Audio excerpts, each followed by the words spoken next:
So we are going to record tonight for those who have signed up but cannot be here. It is a bit of a tricky time in South Africa for parents because it's right over sort of the evening dinner bedtime. So I anticipate that we won't have everybody in the room, but with the recording, we can at least still get this awesome content to them. It's also voting day, so I hear the lines are crazy. Someone I know waited 7 hours in Hout Bay. No. It's been 2 hours consistently at Cape Point Vineyards. Yeah, so I think a lot of people are in line. Yeah.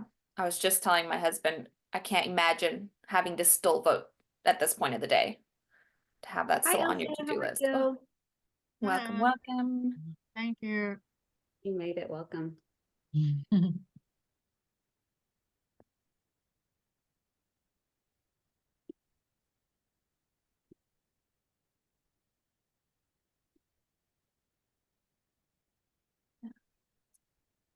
Hi, Gerda. Glad you're here. Welcome to everyone.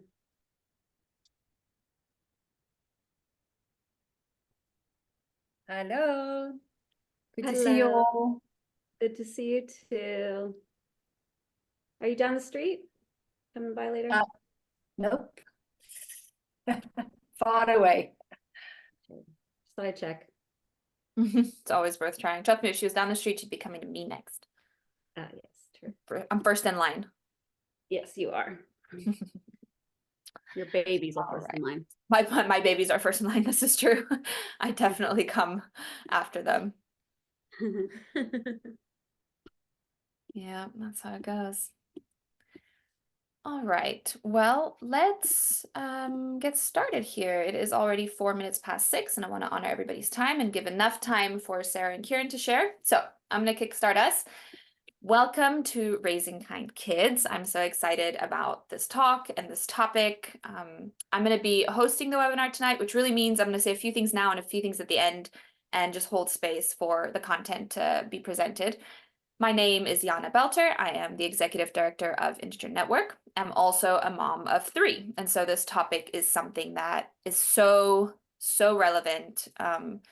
And I want to honor you for being here, for taking the time to listen to this if you're listening to the recording, and just being a parent that's committed to sitting with this kind of uncomfortable conversation of how do we not only raise kind kids, but hold space for our kids when others aren't kind. Just a few housekeeping things. I'm going to keep everybody on mute just so that we're not distracted, but feel free to keep your video on and engage with them that way. And to please also pop anything into the chat box if questions come up. I'll monitor that, feed those questions through as needed. Your voice is welcome. I just don't want us to be distracting each other. We will be sending a follow-up email afterwards that will have the link for the recording so you can rewatch the content and some special offers for those of you who are here tonight, and a very cool free PDF that Sarah has put together for us. I also recommend that you put your Zoom view on speaker view. That way you can see them full screen for most of it. We won't be in the screen share all the time.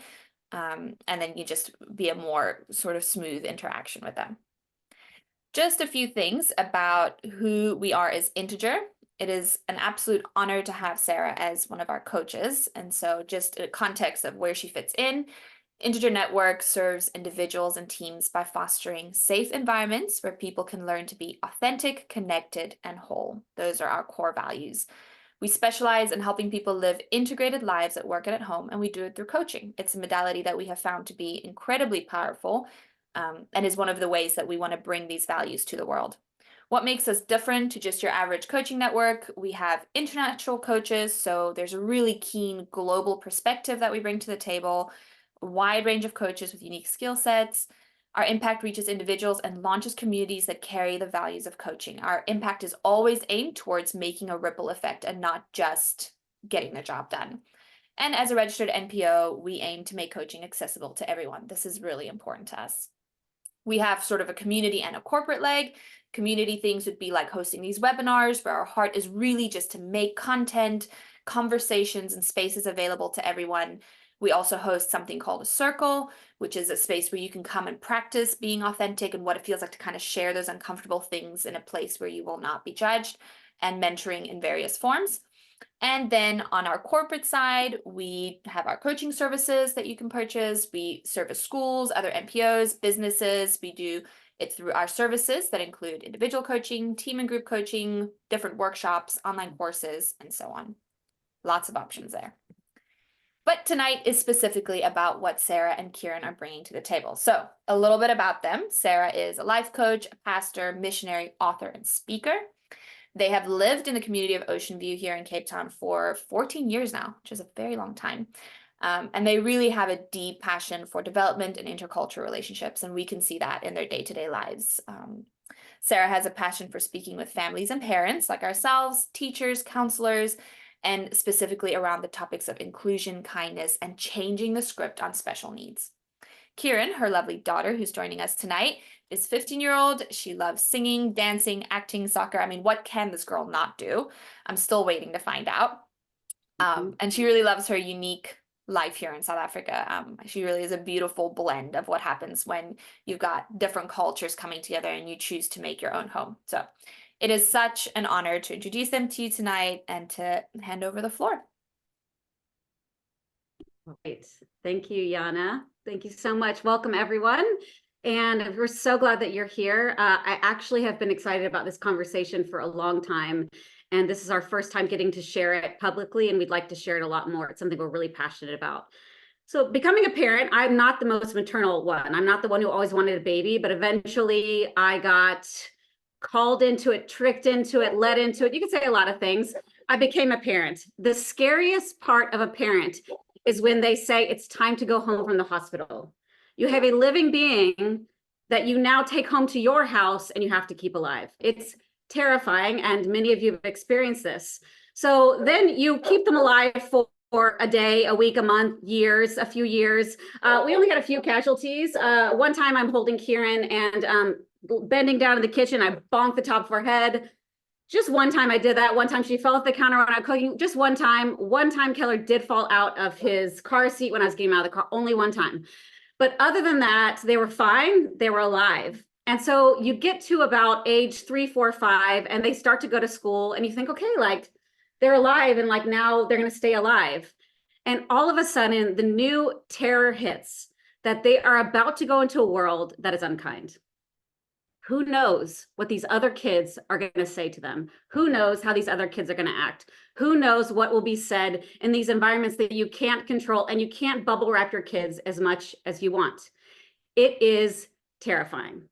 Many of you have felt this. I recently talked to a mom who just sent her daughter to kindergarten, and she's like terrified. What do I do? Second time my daughter's come home and said, so-and-so's not being nice. So-and-so didn't invite me to my birthday party. That's the beginning, and it's not the end. Unkindness, it's in the world. What's funny is that I didn't even think about that sending this one into the world. She was perfect. She was cute and bubbly. She had a big round belly. Obviously, everyone was going to like her. It was just, I just knew. She was smart and fun, and I thought everyone's going to love her. What changed was with my son. So Kieran was born in America. We brought her here to South Africa. She was the bridge between all people, loved life, loved everyone, made friends easily. Then we journeyed with our son. Our son was born here, and when he was 1.5, we were thrown into a new world when he was diagnosed with autism. Only 1.5 had a diagnosis. We didn't even know what autism was, but I knew immediately this was going to steal my life. We were pastors. We were in the community. We were starting an NGO.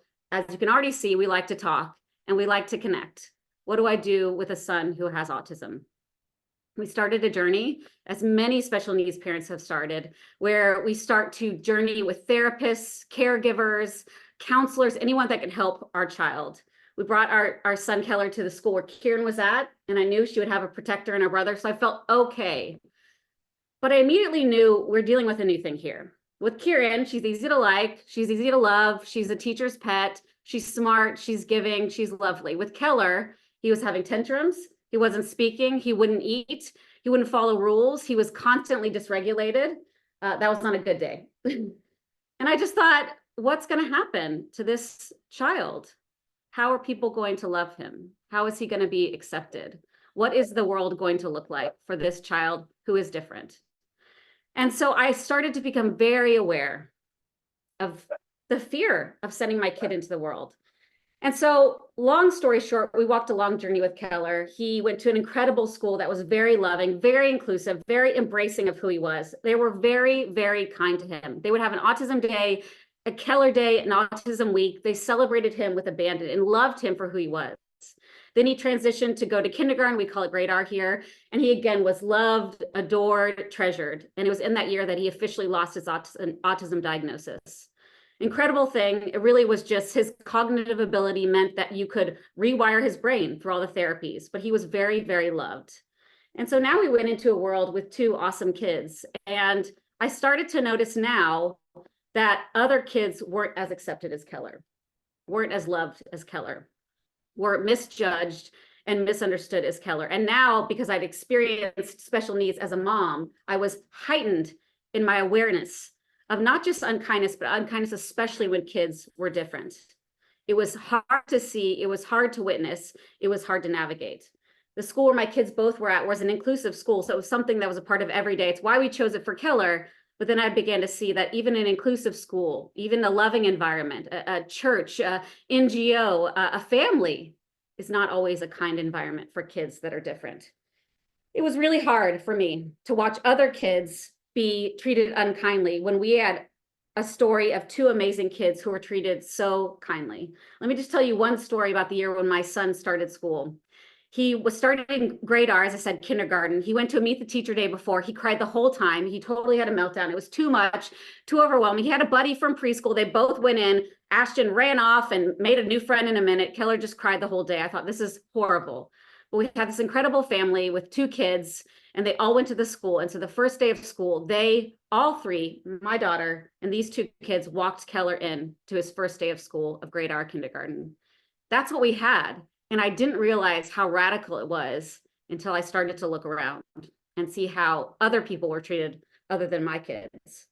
So I became really passionate about kindness and became very curious about my daughter, who had a unique relationship with kids that were different. So Kieran, we'd like to hear from you. We heard a little bit about my perspective. Tell us, what was it like to have a brother who had special needs, who didn't talk, then talked too much, who had outbursts, who threw up at the table, who was running around hardly clothed, couldn't take to the grocery store or church? What was it like growing up with a brother with those challenges? I mean, I think because I grew up with it so young, it became just kind of a part of my daily life, and it wasn't something that I really sort of second guessed or thought any differently of, just because it was kind of just my life. But then I think once I had gotten older and I started, like seeing other friends and how their siblings was, then it kind of spoke to me. It kind of showed me that it was a unique thing, and that it was definitely different, and it was not the same as other kids, and it was, not always amazing. Um, so it was definitely hard at sometimes, but it was also this, like, yeah, it just completely showed me what the home life of some of these kids was like, and like what it's like for the kid not at school or not at church or not out in public, but now at home, like where everything is just happening all the time. Yeah, that's really true. You don't think about it often, but for a kid who has extra needs or extra difficulties, often at school, they kind of hold it together.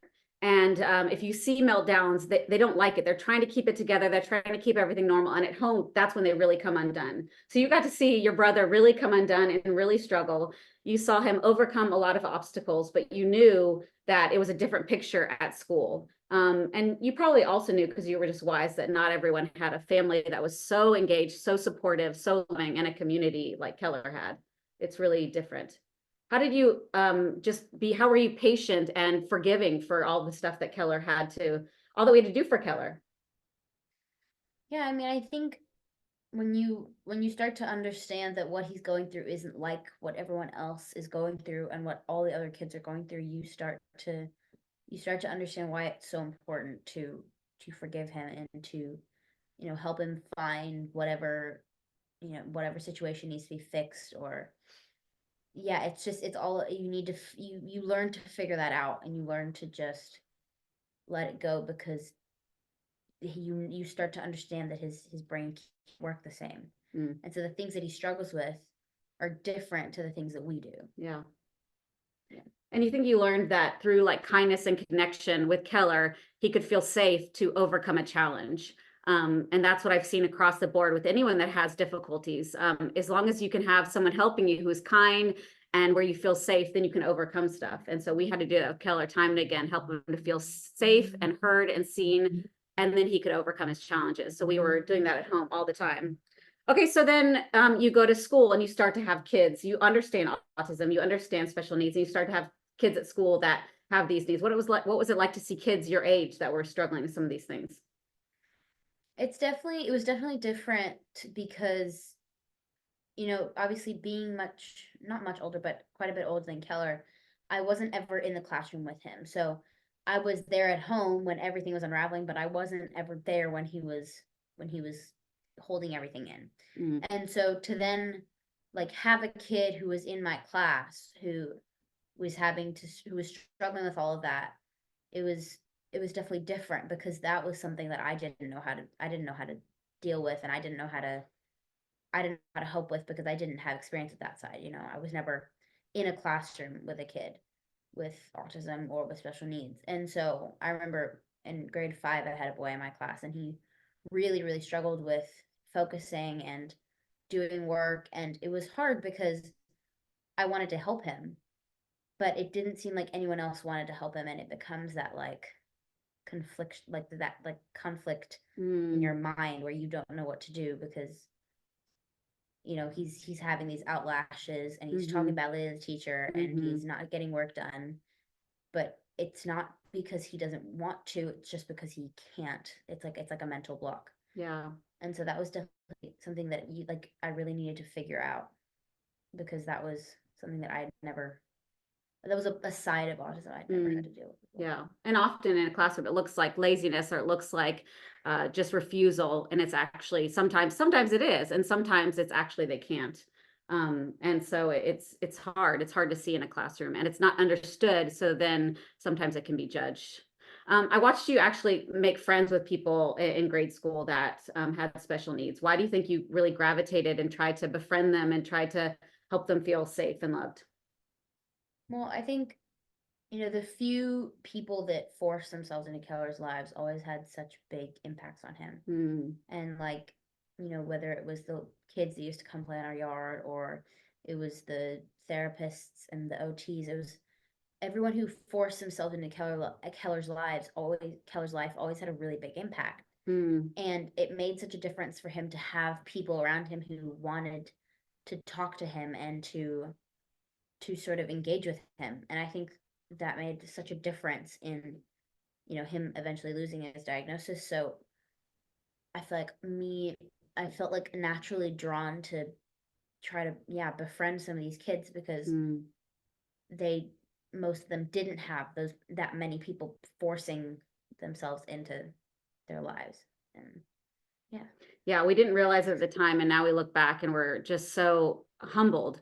But a lot of people really, really fought to win Keller. So when we're saying force into his lives, they fought for Keller to like them and for Keller to feel safe, because everything was hard for Keller. Everything was big. Everything was a sensory thing. And so he couldn't have relationships at the beginning, but people fought to win him over, and it made a huge impact. And so that's what you're saying, is you were really fighting to win people, which is amazing. Okay, so fast forward today, you babysit some pretty special kids that have needs. Why is that important to you? Why are they important to you? well, I mean, talking about the people that forced themselves into Keller's lives, they had such a big impact on him, and they really just helped him become the person he is now. And they just were so helpful and loving and kind, and they gave up everything for Keller. And so I feel like that's why I feel it's so important to then pay that forward and to then build upon the kindness that you've been given, because all of these people have been so kind to our family and to Keller. And maybe someday he will too, but right now I'm babysitting kids who have special needs because it sometimes you need someone who really, really understands it, who can help them like regulate everything that's going on. Mm. And so that's why I do it, because sometimes that's exactly what they need, is they need someone who understands their brain, and not everyone understands that. Yeah, it's obviously Kieran's a unique girl. Recently, I was at our high school, and this kid, they're sitting around the table, and this kid introduced himself, and he's like, "Oh, I have ADHD. I have autism." And I was like, "Awesome! I have ADHD. That's so cool." And I was just like, once again, Kieran's found the people that need extra help and extra care. And I realized that it's from our unique life, that people were so kind to Keller and so kind to us, and it changed our lives. And so we try to give that back. Thanks for sharing, Kieran. She's going to share again in a minute, but I want to just share some points, some ways to walk away. So if you don't have a special needs child in your house and it's not a formative thing that you're learning, then what are ways that you can lean in? What are ways, if you're raising kids or if you're a grandparent or a caregiver, what are ways that you can cultivate kindness in your own home? Because I think that we had this crazy story, but there's some principles that you can really take, anyone can take. The first one is just to open up and be vulnerable about your own challenges as a family. Now, for us, we just couldn't, we had an MO of just like raw honesty, and we'd just be like, autism, watch out. You know, I mean, we had to like travel the world and we had to go places and do things. And so it just became like, I can't apologize later. I'm just going to say it first. So we would just share our struggles as a family and what we're going through. I mean, I vividly remember we had a season we were at a church in Mitchell's Plain, and we just had to take the porta potty with us. Literally was just with us at church throughout church. It was like autism, you know, that was just what we had to do because stuff was going on. But I think you don't have to start with carrying your own porta potty, but I think to share your challenges just creates vulnerability that is a place of sharing. Now, I'm not saying that you have to share everything, but every family has a place where they're feeling nervous or vulnerable or have a need or a question. And when you start to share that, it really creates a space that's safety where people can come in and share and give vulnerably. We've just seen time and time again that the hardest parts of our lives as a family is actually where we've seen the most love. And so I want to encourage you, just with safe people, to start to share the challenges that you're having as a parent, just big and little, in safe places. And if you are a special needs parent, to find some safe people that you can open up to. It's really, really important to not do it alone because it feels like it's going to swallow you. But I think that's the beginning actually of cultivating kindness, is just saying, I have a need, and opening yourself up. And it's scary, and not everyone will respond, and not everyone will know what to do. You know, after our diagnosis, when Keller lost the diagnosis, many people said, I'm so sorry, you know, after my book, I didn't know how bad it was. You know, my sister, I'm so sorry, I didn't know. And that's okay. You know, not everyone's going to be able to help or know how to help. But I believe that when you open yourself up, the right people will come and safe places will arrive. But I think that's the first thing in a family, is to start from a place of we all have need. And how can we help each other? The second one is to talk to your kids about differences in others. Be kind, be curious, create community. I was just interviewing Kieran's tap teacher, who has a daughter with CP. And there was her daughter now walks as an adult, and there was a time when she had a wheelchair, and she was about 8 years old. And she told me this story yesterday, that she was in the grocery store with her daughter and the wheelchair, and this kid was just looking at them, and the mom's like kind of talking to a friend in line. You know, you're in line at Pick and Pay and you're like kind of annoyed, and she sees like this kid looking and this mom kind of awkward. She's like, oh man, this is about to happen. And so finally the mother comes over and says, I'm so sorry, but my daughter would like to know, to ask your daughter a question, if that's okay. And then the mom said, that's okay. And so the daughter looked at the other young child, and the child said, is it Aina, which means, is it sore? And she said, no, it's not. And she said, how does it feel to be in a wheelchair? And the daughter said, it's hard, but I like it. And then the child said, can I sit with you? And the child got up on the wheelchair and went around. And I just loved that opportunity that could have been awkward, you know, where we like hide our kids and don't look. You know, that child in a wheelchair knows they're in a wheelchair. They know that no one else is in Pick and Pay in a wheelchair. Invite your kids to be curious in kind ways. Invite your kids to engage in kind ways. When your kid comes home and says, so-and-so had another meltdown, had another fight, I always say, but something's going on with that kid. You know, do you know what's going on? Have you heard him say anything? Everything that is an outburst often comes from pain or struggle. Invite your kids to get curious. They don't have to fix the bullies. They don't have to save the world, But just that place of curiosity is a great beginning. But then to talk about differences when you see them in adults and kids, and talk about what that might feel like, why it feels scary. A lot of the reason we don't kind of cross the bridge to help people is we're just scared. So if we start to talk about differences, even where we're afraid or we feel nervous, a child that Kieran babysits has epilepsy, that can be a scary thing. So we've had to talk about it. We've had to learn about it. We've had to grow comfortable with it because it is scary.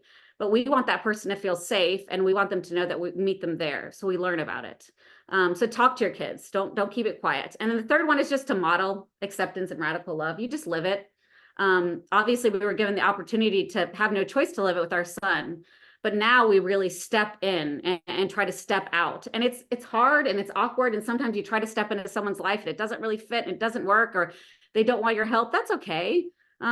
You know, as parents, as caregivers, as grandparents, just model kindness, acceptance, that this is what we do, is create kindness. And what is needed in the world is not just politeness, but actually reaching out and kindness that makes an impact. As Kieran says, we want kindness in our world that makes an impact, not just politeness. So maybe there are some ways, maybe someone's in your heart, and there's a way that you could reach out and cultivate some kindness. Okay, if you have questions, please put them in the chat. Yana's going to be clocking those. We're going to have a second part of our conversation now. I'm going to share a bit, and then Kieran's going to share a bit. So as I said, I threw Kieran into the world and I was like, well, she's perfect. And, you know, now I've noticed like one or two things that aren't perfection, but truly she's very cool and very fun and happy. So I just had no doubts that she would be everyone's best friend, and also the, you know, the teacher's pet, and also just everything would be great. Until it wasn't. You know, part of my journey and Kieran's journey is realizing that once Keller lost his diagnosis and we wrote this book and we dove into special needs, me to teach about it, that, oh, wait, we have different brains and we actually feel the world and see the world differently. So we both have ADHD diagnosis, just mild, but it means we finally like, okay, we actually feel the world differently, see the world differently, and react to the world differently. And that's important, because how we react in situations does matter too. So, but at that point, I was still seeing this perfect daughter, and I'm watching her go into a world that all of a sudden isn't kind. And, you know, it starts simply when they're little. Like, you're not invited to my birthday party. I remember hearing that from you so much, and hearing that from Keller, and hearing that from the friends. But, you know, kids are learning their identity, who they are, what they like and what they don't like, what they want to talk about and don't want to talk about. That's natural. That's good. But unfortunately, as kids get older, you're not invited to my birthday party. It turns into you're bossy and you can't be our friend. And now, obviously, with social media and a bigger world, it just multiplies and multiplies and multiplies. Although I do think the biggest harm is just face to face. You know, you feel it most in person, but all of it just magnifies the pressure to be accepted, the pressure to feel like you're a part of it. And at some point, your kid will experience unkind kids. As much as I would love to say the world is all Kieran's, even Kieran isn't always kind. I'm not always kind. But some kids are really hurting. They're really broken. They're really trying to figure stuff out. And it's a hard world. And so I was shocked when this happened. I mean, shocked. I went the whole 9 yards. I'm yelling at teachers. I'm yelling at my husband. I mean, I'm just throwing a tantrum myself over how can people be unkind to my daughter? But it was happening and we both had to navigate it. So I'm going to talk about how I navigated it, but I'd love, Kieran, for you to talk about what it felt like when you realized these people that you thought you loved and trusted, when they were being unkind to you. What did that feel like to you? Yeah, I mean, I think it's hard because, you know, oftentimes when it hurts the most is the people that you've known and you've trusted and you've loved for a long time. And so to have someone that you're really close with and you really trust and you really love and you have a certain and like bond and connection with someone, for that to sort of fizzle out because of something like being unkind, it's hard because you learn to trust someone and then that all goes away, and it's often very sudden and it's confusing, and you oftentimes, people don't want to tell you what you did wrong, they just want to tell you you were wrong. Mm. And it's hard sometimes. And I think, yeah, I mean, it's something that every kid has to learn to deal with and to understand, and to just accept that it's not always going to be perfect, and you're not always going to be perfect. And sometimes, people are going to have opinions, and that's okay. And, you figure it out. Because we weren't made to be perfect. So it's hard, but it definitely is. It's unique when it's someone you have built such a strong and loving relationship with. That can be really, like, just overwhelming and scarring.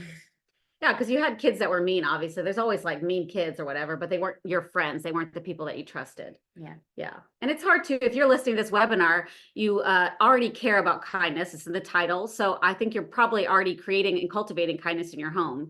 So in our home, none of us are always right. And so she's had parents and a brother and caregivers who've modeled, I'm not always right. And we also care about repair, right? So if something breaks down, then we want to repair. My husband and I did it today. We have to repair when there's a brokenness, and there's two people who want to repair. But sometimes with teenagers, as they're figuring stuff out, they don't want to repair. They just want to say, you're wrong, and I don't want to tell you how to fix it. I just don't want you in my life anymore. And there's nothing else. And that's really heartbreaking. It's really life altering. I mean, it feels like, how do I even go on when all these people that had been my identity, had been my people, if they're not around, what do I do from there? How do you feel like you started to begin to trust people when the people you trusted for so many years suddenly didn't want to be in your life? Yeah, I mean, it's hard because people can seem really great on the outside and really genuine, and they can say things that make them seem like these good people, but they're not always good people when they get to points where they're uncomfortable, or they're annoyed, or they're sad. That's kind of when they kind of, Lash out. yeah.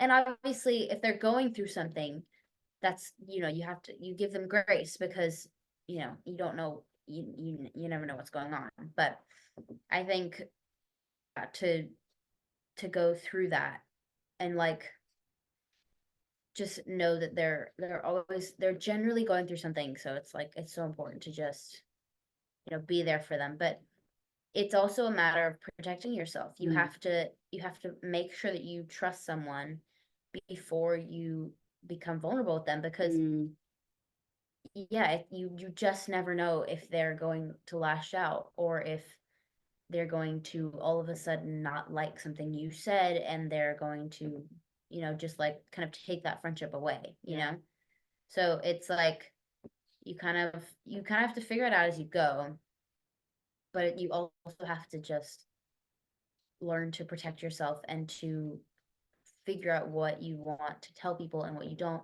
and what you want to, yeah, allow people to feel about you and what you don't. Yeah, it's so hard. And obviously you can tell we're people who care about people that are hurting, So Kieran had these relationships with people that she was always helping them. She knew their issues. She knew they were quite broken. And then they really just lashed out at her. And as you can tell from even this talk already, we have big personalities, we have big opinions, we have big voices in the Prince house. So there's just some things about a person like me or you that can be used against us, and that some people don't like. What's hard is that not everyone's gonna like every cup of tea, right? Like, we're not everyone's flavor, but sometimes people will turn on you, and especially kids. I mean, bullying and unkindness happens everywhere in the world in any age, but particularly for kids, particularly teenagers. Bullying, unkindness is something that happens a lot. And it's happening because you have kids that are broken, and they're scared, and they're lashing out because of their own hurt. And they're trying to figure out who they are. And it's built on people, and it has to be the people that have the most acceptance and the most, the most, like, currency in the world. And so it's like a game for some kids, and you can be left in the dust. It's really hard. It sounds silly. I never expected it. And it was really hard to navigate with a sensitive child who also just was who she was and was so confused at, like, why. But I think what's cool is that because we are such a chatty family, there's been so much growth about it. And I feel like I've learned so much as a parent, because I didn't handle everything great as a parent, and you've learned so much as a kid. And a lot of those relationships that you had have been reconciled, like you talk to them. But you said one time when you were with one of those people that was in the thing that you said, like, I forgive them and it's like cool to hang out, but like, I can't forget what they said. And I actually thought that was quite wise to just carry, like, I forgive them, but like, this is a person who has the power to be very unkind and to really hurt people and not repair. That's the thing. We're all going to say unkind things, you know, like it's going to happen. But a person who doesn't want to really repair and take accountability for what they've done and said, that's what you were saying. Like, this person said these terrible things and then just, it was fine. So I think people that will repair is what kids need to look for. So now you're at a new high school, you're making some really beautiful, really kind friends. How are you finding people that you feel like you can trust now? And how are you being brave and kind of putting yourself out there? Yeah, I mean, I think with most friendships and with most people, everyone is going to like different things. And so learning to, kind of find what you like within what other people like is really important, and finding those common interests and finding those just common things that you, whether it's two people or it's a whole group of people, seem to enjoy. I think is so important, even if you don't want to get particularly vulnerable or close with a friend group, but to still find something that you enjoy and you love and you can bond over is so important, because even if your friends aren't going to be there forever, they're still there now. And so I think it's important to just find those people for now. And when it comes to it, it's the people who are really genuine and really really actual friends to you are the ones that'll last long, and the ones that aren't will, again, the the friendships will just like sizzle away, and it's okay. Like, you're not going to be friends with everyone, so I think it's so important to find those common interests while you can. Yeah, you found a lot of kind people with kind interests, but people that will also be vulnerable and share things with you and provide, share their own hurts, but in a way where they're actually making progress on them, and they let you share your highs and lows. That's the other thing, is that we have a high achieving daughter, which can be difficult, for some kids. So she's found a lot of friends now that just really love her for the biggest of highs and the lowest of lows and really see her there. And that is unique. And it's hard when you're a teenager to find them. It might, for some kids, just be one friend, or might be slowly building one friend. I remember finally getting to my grade 12 year going, I have no friends. I had a boyfriend too, but he didn't count as a friend. I have no friends. And I remember praying, like, God, give me a friend. And I look around my youth group, and finally this one girl who's like the president of our school, I don't even know why she liked me. I was a cheerleader, but we were both liked God and we were having fun. And I said, we should hang out more. And we became best friends. And she's still a best friend of mine. And I just needed one, so I encourage your kids, like, all they need is one, and all you need to do is help them find one. Thank you for sharing that story. It's tender, but you have so much wisdom and strength from it, and it's really going to help a lot of people. Okay, so I want to just talk briefly, as we're beginning to close, a few points about this. If you're a parent, a grandparent, a caregiver, a teacher, a coach trying to help a child navigate this, there's a million ways and there's a million articles how to help your kids through unkind interactions. And I'm talking, you're not invited to my birthday party to you're bullied. Kieran had some moments where she, had one friend in the school. And how do you navigate that from the biggest to the smallest? It's really the same. And the first is just to listen and reassure, so now that we have this language in our house, and I've watched my son come and say that I have ADHD, or I was bullied. And I was like, ooh, I know he wasn't. He might have ADHD, I don't know, but he just is very free with his words now because we talk about this stuff. So I think it's really important, whatever it is, to just first listen. You want your child to feel safe and heard for their feeling of the experience. It might not be the experience that happened, but they don't need you to reflect that at that time. They don't need you to say, he would never do that. That would never happen. You're overreacting, or I'm calling them right now. How dare they? None of those are helpful. A calm reassurance and listening, and just trying to get how they feel, how they experienced it. Because if emotions are heightened, it might actually not be what happened. It might be exactly what happened, but it might be different. And so it's really important, though, that your child feels heard and valued. What you are saying is experiencing is terrible. I'm here. We are here. And as kids get older, that helps, but they are like, that's cool, but also it's more important that everyone hates me and I'm, I'm glad you're here. So that's, as kids get older, that's not as much of a reassurance that I'm here. But no matter what they say, it is important that they feel listened and heard and believed. And again, it doesn't have to be that they said all the facts right. It's just that I hear you and I'm with you. I'm validating you. And that also helps just to calm down the nervous system, to calm down the brain, and then to actually assess what's going on. Number 2 is try to get the details once the emotion is down. The feelings of how it made you feel are very important. Then the details of what happened are also very important. At Keller's school, there was another boy with autism, and he had a lot of outbursts, and his were sometimes they were angry, and sometimes he was hitting, or sometimes he was, sometimes it was dangerous. It's important to note what happens with an interaction with a kid. If a kid is hurting your child, we don't want that child to continue hurting other children, obviously. So it's important to actually then find the details from your child, but only once they're like calm, of what actually happened, and what went on, and how they felt about it. So then the third thing would be to talk through a possible intervention. So what do you think, when they're very calm, way after it's happened, what do you think we should, what would you like to do? I have a friend who has this great way to look at this. She says it's child's voice, but not child's choice.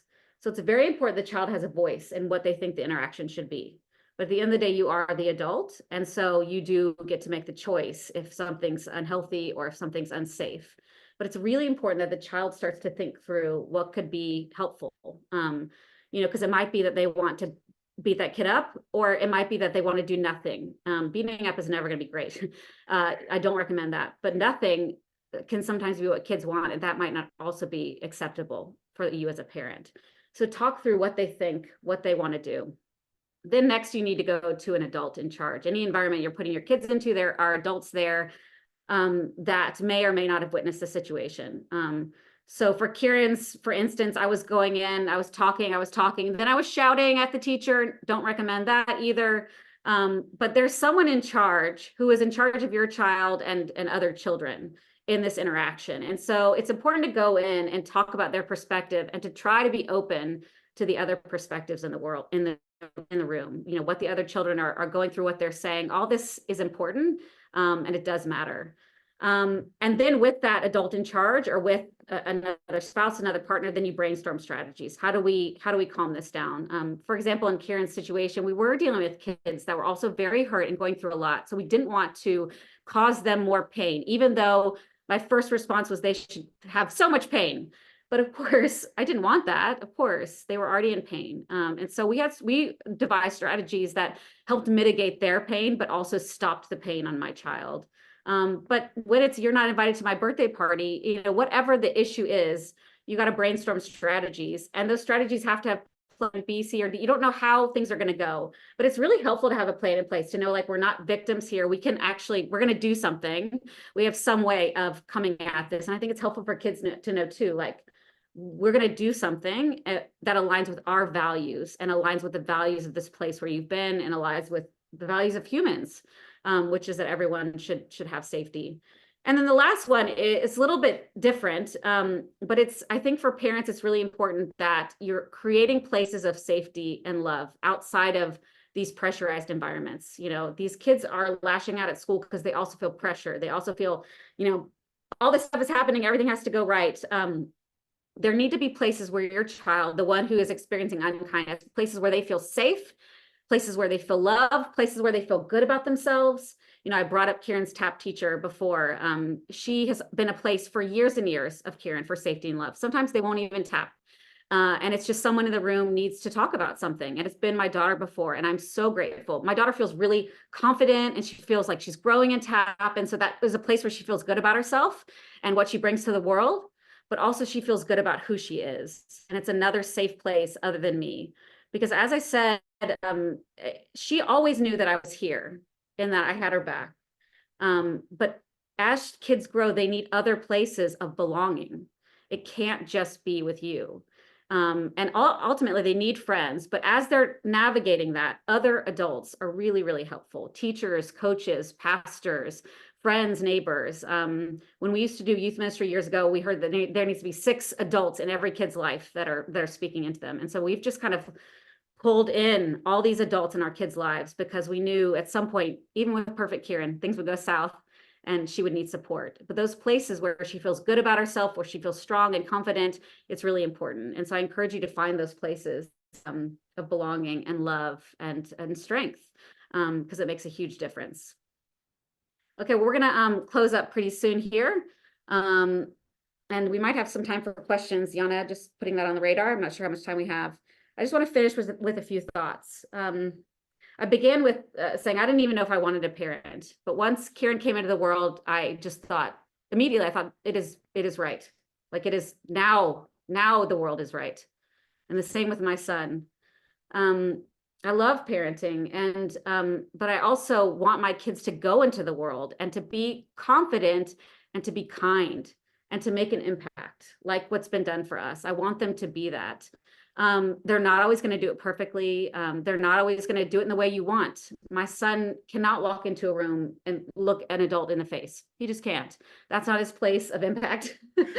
But he has other places, you know? And so I think this world needs families that are cultivating kindness in their home and that are putting their kids into the world to be kind, but also being a safe place for when it's not kind. And I want you parents, caregivers, coaches, teachers to know, like, you can get through this. It's this heart outside your body. And when you're watching them suffer at people, at the hands of people, it is so painful, but you can navigate through it. And actually at the end of it, you have so much more wisdom. You know, you're so much wiser, not just, oh, I was victimized by these other kids, but actually I responded in ways in those situations that were helpful too. And here's where I need to grow. I love that Kieran's become very aware of in those situations where she needed to grow too, not just those people were terrible. I've grown as a parent and seen my weaknesses and places where I need to grow as well.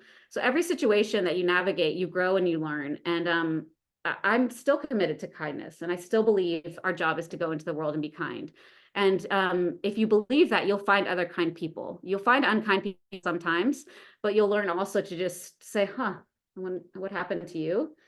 And move on and find more kind people to change the world. I think if we can be doing that in all the big and little ways, as parents, but as coaches, as teachers, as grandparents, we can create a place of kindness and safety and belonging for everyone. Any last thoughts from you?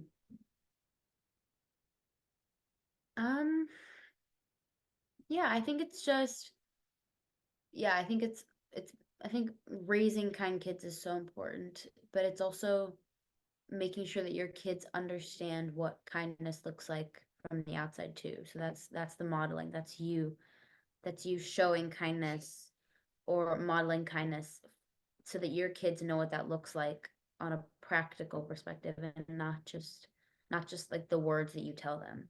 I think is so important. And receiving kindness too. You know, we had a really hard situation with our family and the NGO that we run a few weeks ago, and it was just the most terrible week. It was so hard and it was so full. And all of a sudden on a Sunday night, there's a knock on the door, and one of my dearest friends, Bernadette, who lives in this community, showed up, and she just had a peppermint tart. And she just said, I love you guys so much. And I just need you to know I've been praying for you. I love you, and I'm here for you.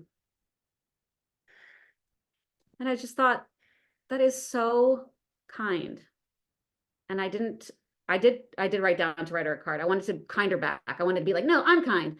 And I just thought, no, I needed kindness. I also just need kindness. So you model it, but you also just accept it. We're all in need of kindness. And I think we can build a kind world by giving and receiving it. I really do. Yeah. Okay, Yana, why don't you take it away? Wow, that was wow. Just yeah.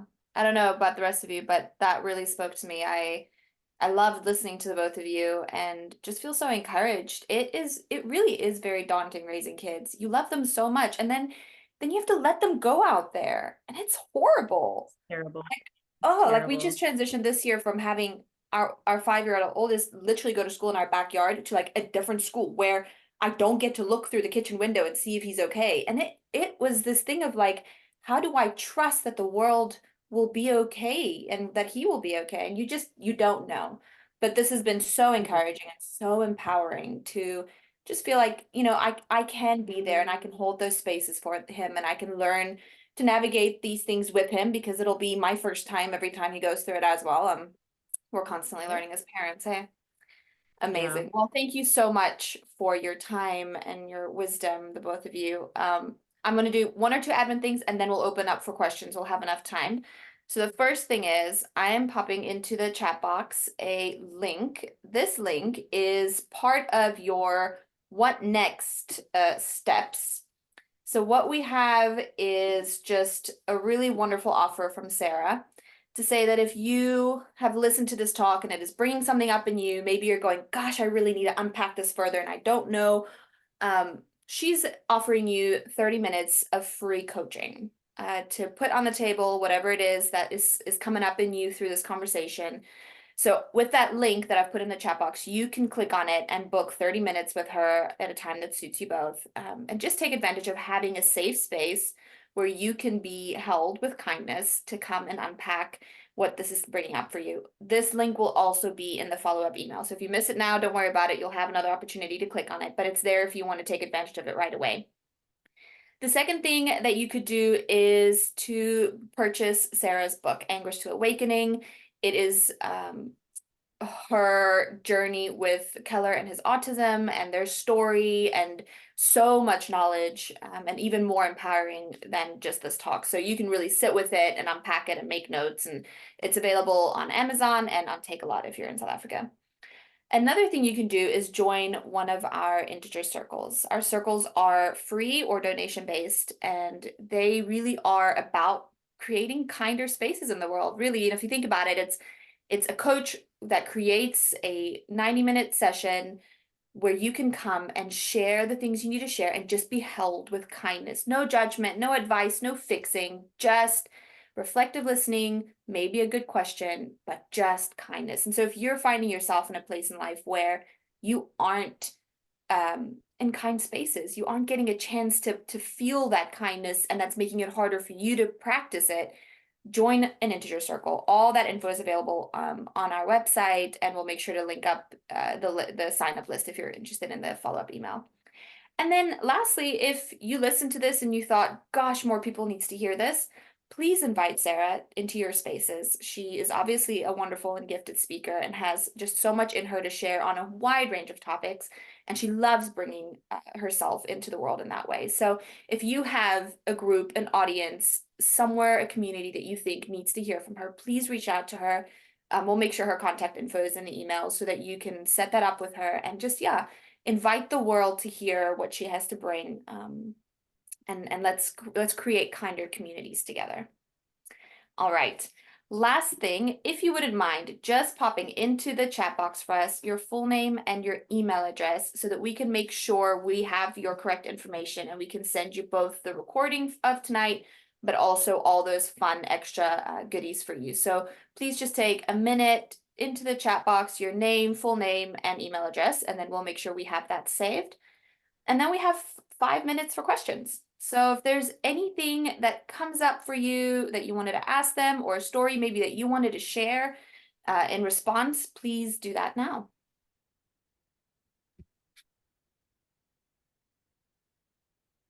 I'll keep an eye on the chat box in case anything comes through there. Thank you, Carol, for your email address. I have a story. Oh, it's Kristen Ertel. Hi. I didn't know who it was, that Kristen was. So Kieran befriends, thank you, Diane. Kieran befriends this one girl early on in her time at school, and we had her over sometimes, and she was in a couple of her classes, and I would check in, how's she doing, what's she about, what's going on as she was going on, because as we said, it's an inclusive school. She had autism, was just this incredibly beautiful girl, but knowing that, academically what Kieran was facing and what facing with friends, I was checking in, thinking of her, and Kieran was always had an eye on her. We'll get to grade 7 dance, lots going on with friendships. It's a weird time. We have a beautiful send-off and non-alcoholic champagne toast in your porch. But that's not what the other grade 7s were doing. They were all meeting together, taking pictures. So cool. So we didn't realize what the time was because we were having our cute family time where we thought Kieran was feeling so very loved, knowing, oh gosh, she definitely wishes she was with everyone else, but we were trying. So, but we then got Kieran there late and we get there. And I remember the panic of just like, oh my gosh, everyone's here. And I was like, good luck. Oh my gosh, crap. And so she goes into the room. And then later, I hear about the night the next day. She walks in, everyone's seated and speeches are already happening. And Kieran walks in the room after a really rough year. And guess who shouts at Kieran? This little girl who Kieran befriended, who had special needs and always struggled. She stands up, Kieran, hi, come here. And she calls Kieran and Kieran goes and sits with her. And I just thought, that's what happens. You know, we don't do kindness just to help everyone else. It comes back. Like it comes back. When you sow kindness into the world, kindness is sown back into your world when you need the most. And I just loved how that little girl, I'll never forget you telling me that story and how she made space for you when you needed it. And you danced the night away. As one does. As That's one beautiful. does. I love that. As you sow kindness into the world, it comes back to you. And I do think that's where I often think about the highest impact I can have is the kind of children I'm sending out into the world. You know, so as you're sowing kindness, even just to yourself and to your children, and like Kieran said, modeling that, you know, you're putting that out in the world. It has a double effect. Not only are you being kind to the parents, but your children are doing that in the classrooms as well. So thank you so much for everyone who joined us tonight. And for those of you who are listening to this later, I just again want to honor you for being the kind of parents who are showing up in these spaces and making yourself aware and empowering. And may we raise kind and curious children who form beautiful communities. There we go. Yeah. All right. Have a wonderful evening, Sarah. Kieran, thank you so much for Bye, your time. everyone. Bye-bye. Thank you. Thank you. Goodbye. Thanks, Bye. Ilse.